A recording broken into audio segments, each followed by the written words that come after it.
I was debating on getting this, but for $700, no, it's just kind of, it's like not gonna happen. Bro, bro, you actually said, was it yesterday? You said you were gonna get it and have one stay at home and the other one goes around. And similar to the PS4, the reason why the PS4 Pro did sell well, because it was being marketed as an upscaled 4K gaming machine. The reason why it sold well was because at the time when the console was released or when it was about to be released, there was a mass adaptation of 4K resolution across all types of media. So people were buying more 4K TVs because then 1080p, we're just getting out 1080p. Yeah. I mean, so the PlayStation 5 Pro, man, finally out. What do you think? Are you interested? Does it tickle any interest? Tickling is a Bro, I don't know. It's a good way to look at it, right? We got the PlayStation 5 Pro coming out, basically an enhanced version from the original PlayStation 5. As me and you saw in the video, larger GPU, ray tracing, now running at 60 frames per second, 4K, right? Me personally, if you do not have a PlayStation and you have some extra money to spend, it's a digital console. If you're big on digital as well, if you have extra money to spend and you're looking to get a PlayStation, I would wait until November 7th to get this. If I'm you guys, right? Because I have a PlayStation. I have the Marvel Spider-Man 2 limited edition. Now I was debating on getting this, but for $700, no, it's just kind of, it's like not gonna happen. Well, so you mean you're not getting it? No, I'm not. Bro, bro, you actually said, was it yesterday? You said you were gonna get it and have one stay at home and the other one goes around with you or something. But the thing is, I'm just gonna add a little bit to what you said. If you've not had a PlayStation 5 before, and if you don't care about performance, graphics, you just want to play video games, you can go buy a used or refurbished PlayStation. Yeah, absolutely. Straight absolutely. Up. I mean, you wouldn't need this. I would say, just like you said earlier, if you don't have like £1,500 TV or $2,000 TV, right, you're not gonna see the difference. Like there was a part where he showed the difference in Ratchet and Clank in the crowd, where the crowd looked more dense and more clearer from the PlayStation 5 Pro. Who's looking at that while you're playing the game? Do you know what I mean? That's not something you'd notice unless you try to want to pinpoint and try to fish out some performance issues here and there. But I like being honest. I would say people would have still went out to buy it if it had a disc drive. It would have been the selling point. But I think the fact that it doesn't have a disc drive and you're gonna have to spend an extra money to get an attachable disc drive to the console is just the question is, why do I have to do all that? It should all come in one. But at the same time, we see how the world is progressing. Digital media is becoming more and more relevant. So we've seen that happen to DVDs in the past few years. Now everything's all about streaming movies. You go to the cinema, you watch on Netflix, Hulu, wherever you want to watch it up from. Same thing is happening to gaming right now. So it's just a matter of time.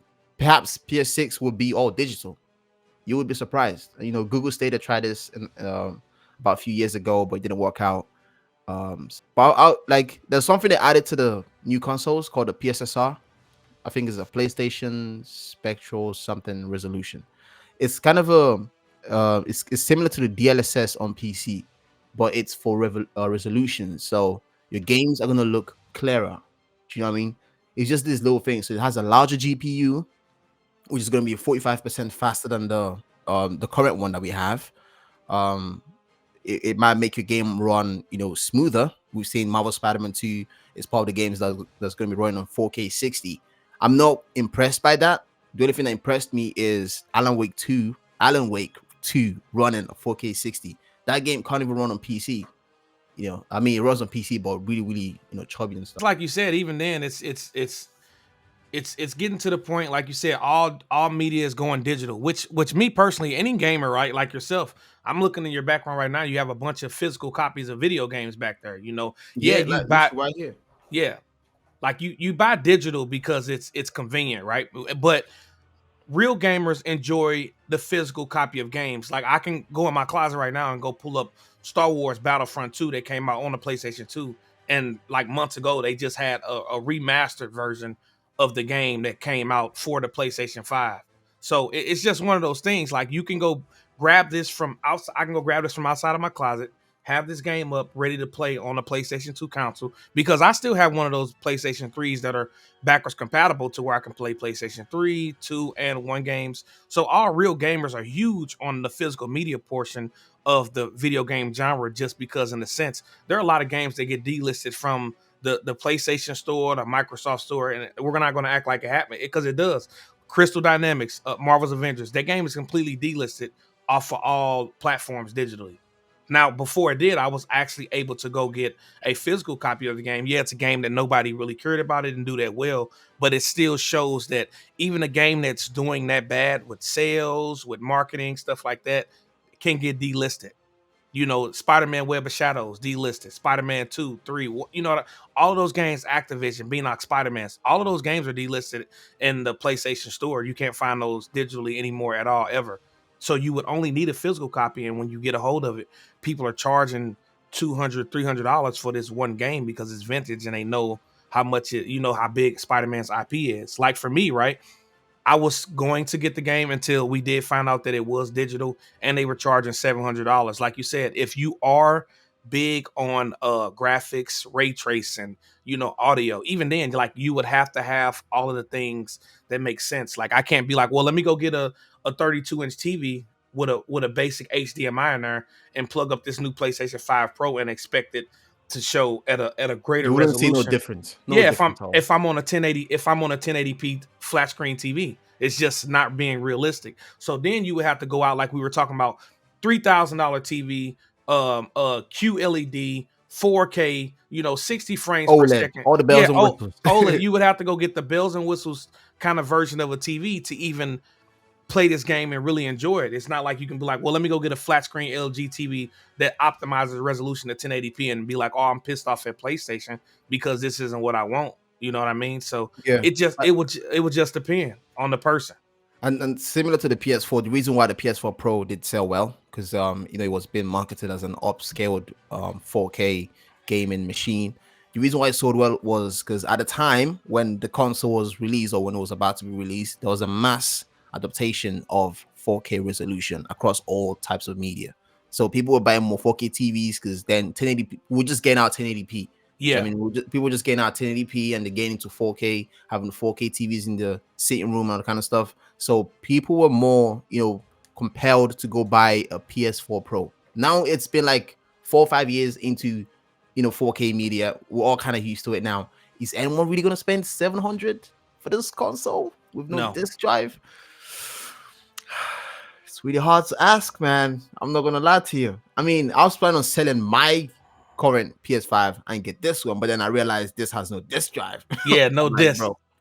And I have a PC, so I can play games in the 4K, all the stuff on my PC if I want to. Exactly. But do I really need to go out? That's the thing. I think the audience for this console is gonna be either like, you know, people who are like big suckers for resolution and they have all the best monitors and TVs at home. They just want to, and they have extra money lying around. Obviously, you want to spend it, get something new. Why not? Content creators, they need to get this console to review it, play games on it. So I think they're the ones that are probably gonna purchase this console a lot. And maybe newcomers, people are just getting into gaming, and you know, they just want to have the best at a time, which would be smart. They might get this, yeah. But for me, currently having a PS5, and for those who have a PS5 currently, they probably wouldn't get this. I went through the whole PS5, PS4 era with the regular PS4 Slim. I didn't upgrade to the Pro. I didn't upgrade to, you know, I think just the Pro came out, right? So yeah, I had the PS4 Slim, and I had that throughout the whole generation.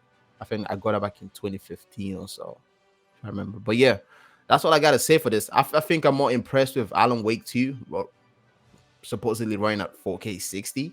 Yeah, and Hogwarts Legacy, because that game, if they're talking about it's a solid 60 frames per second, there were certain parts in Hogwarts Legacy where the frame rate drops like tremendously, especially like when you're going through the Forbidden Forest and stuff like that. So if it's a solid 60 frames per second, larger GPU, ray tracing, so you can tell the difference, you know, the reflections in the waters, like we just saw in Gran Turismo. You saw as the yellow car was passing by the rest of the vehicles, you saw it on the other side of the vehicles, right on the doors of the vehicle as it was passing through. Like things like that is, if you're big on visuals, if you're big on everything else, I can see why somebody would want to purchase this. But just going based off of somebody that already has limited edition Marvel Spider-Man 2 collection, you have a PlayStation 5 as well. Disc versions are always better than digital because you know why? I can find somebody that's selling a disc version of a video game for cheaper than going onto the PlayStation store, and it's still going to be $60, $70 right there. You know what I mean? Yeah, So yeah, that's just one of those things that I will have to weigh my options on. If something comes up to where it seems to be convenient for buying it, and even then, like there are other YouTubers that are saying like, is it worth buying it? Lou Steffens, Evan Falarka, you know, those big YouTuber guys. You know, it's like what's the point in this if it's only going to be a digital? And then you're not only are you charging me $700 to purchase this game, the game console, I will have to go spend extra money to go get the disc drive, essentially to hook it up to the PlayStation itself. So I'm spending more than $700, right? I'm yeah, spending maybe like definitely, 800, 850. So I more or don't less. know. So you're saying you're not getting this? No, absolutely not. Absolutely not. Unless I can get it for a raw deal, man. I It's just mean, if it goes down in price, yeah. maybe If in the future something. But by then we'll be talking about a PS6. six exactly. Do you know what I mean? We'll be talking So about PS6 by then. Do you know what I mean? But if it goes down in price, and it could be a situation where I just get a disc drive and just play some games. But as of right now, it's totally not for me. I mean, I have my PS5 right here. I got my PC right here. I'm good, bro. yeah. I'm totally good. But anyways, thank you guys for joining us today. Let us know down in the comment section below what you think. If you have any other opinions, we're here to listen. You got anything to say? Superhero Nah, related? man, I'm tapped out, man. I appreciate you having me, buddy. Yeah, man. No worries, man. We'll catch you guys in our next one. Skadoosh.